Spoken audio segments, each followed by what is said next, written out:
Good morning, or depending when you're watching this, good afternoon, good evening, or good night. My name's Ross, and as always told, out of Voice of Radio. So today, we're going to take a look at Coalossal VMAX.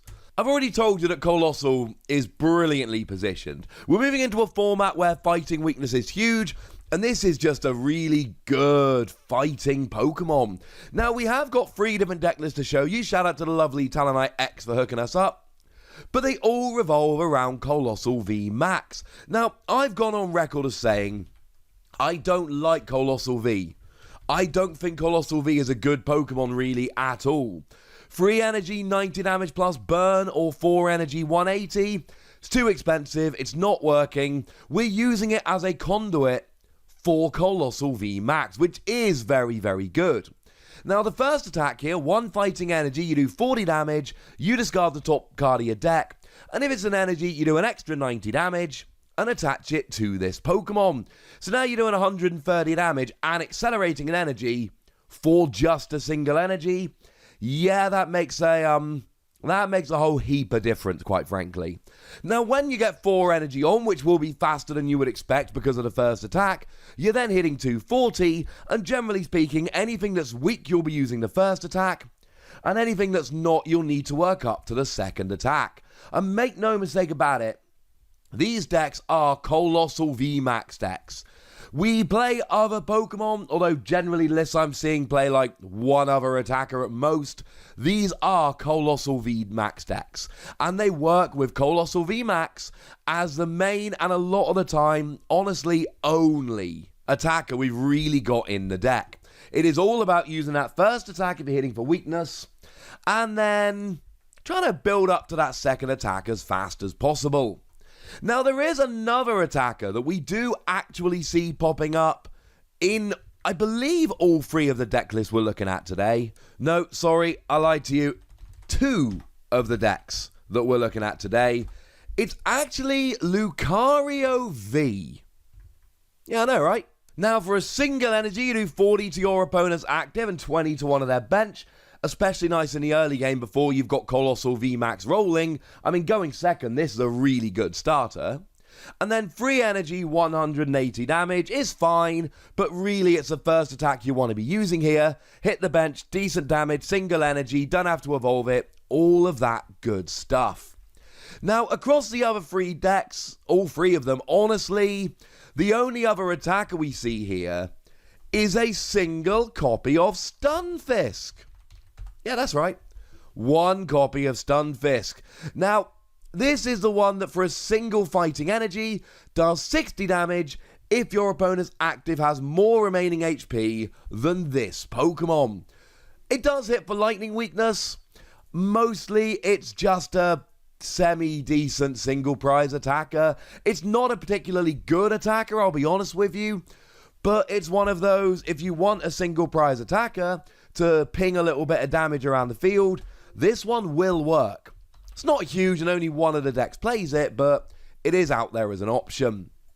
Now, remember that Coalossal only does the extra damage and accelerates if you've got an energy on top of your deck.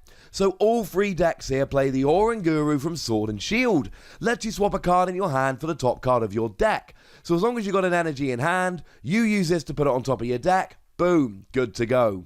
One of the lists does also play Macago, which lets you search your deck for any card and put it on top of your deck.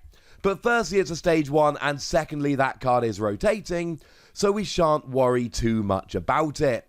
Obviously, Diancie Prism Star pops up in, weirdly, only 2 of the 3 decks. But we do see Diancie Prism Star doing an extra 20 damage. Again, that is another card that is rotating, so don't worry too much about it. And honestly, most of the stuff there, it's just consistency. We see a bit of Fiona to make your opponent switch their active, bit of Galarian Zigzagoon to drop a little bit of extra damage, and we do actually see 1 deck playing Dawnwing's Necrozma to jump into the active and then free retreat with Air Balloon. But again, that's a card that's rotating, so we won't worry too much about it. We then just see a bunch of consistency Pokemon. We see Dedenne popping up in the list that let you discard your hand and draw a new hand of 6 cards. We see Mewtwo and Eldegoss popping along to recover supporter cards from your discard pile, let you reuse them. And we actually see one list playing a Jirachi Amazing Rare that lets you look at the top 2 cards of your deck and put 1 in your hand.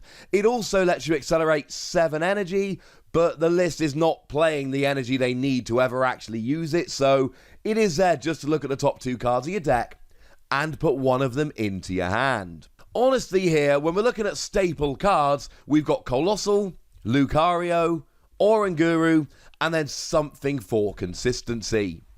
Now, moving into energy, obviously we're playing a bunch of fighting energy here, but all 3 lists also play stone fighting energy. And I joked about this on Twitter, that when I said this card was awesome and going to see play in every fighting deck, I got a lot of people telling me I was dumb.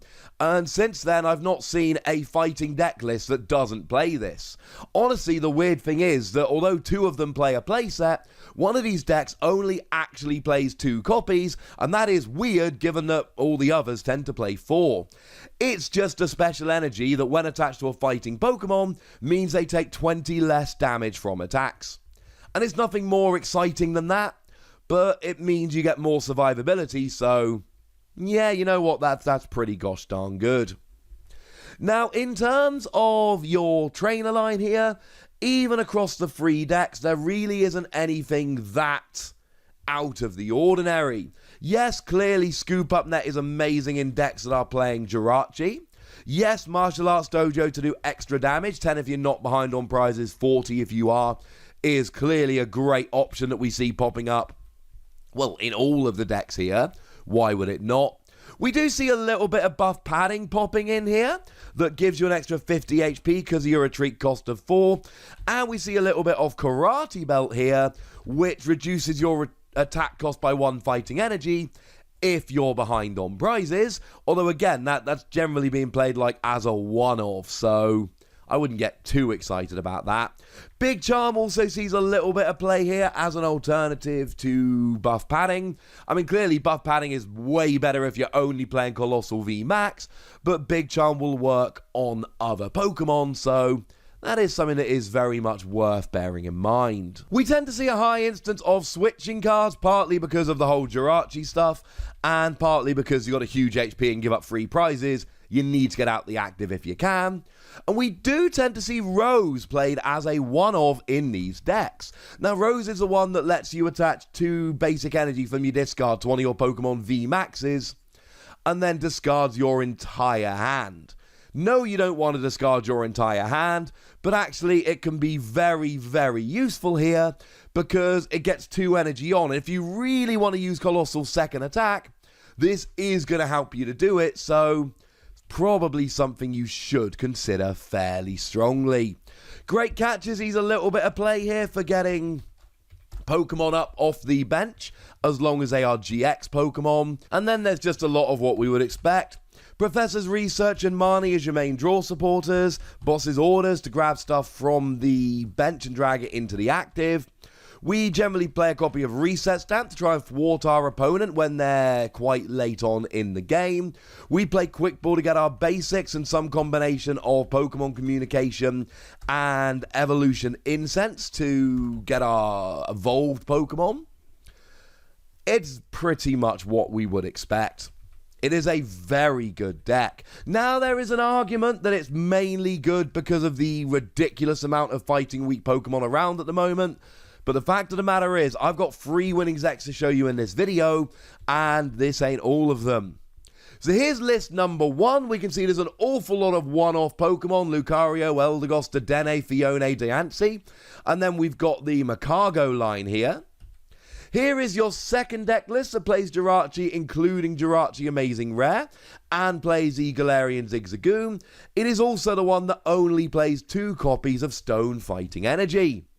And here is list number 3, more straightforward, no Lucario, but we do play a Dawnwings Necrozma. It is worth pointing out, none of the important cards are rotating out from this deck. There is nothing that is central to these deck lists that is going to be rotating out when the rotation hits in August, September. I mean, Macargo from one of them, but as we've seen, you don't need Macargo. Only one of these decks plays it. This is a very good deck, and it is here to stay. But I'd like to know what you think.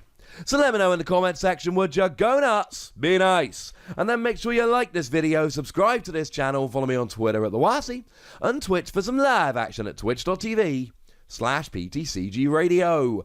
If you want to support the channel, get some bonus podcasts and all that good stuff, head on over to patreon.com/PTCG Radio, where you can do exactly that. But by far the most important thing, as always, look after yourselves till next time, would ya? Thank you very much for watching. My name's Ross, and you've been watching PTCG Radio.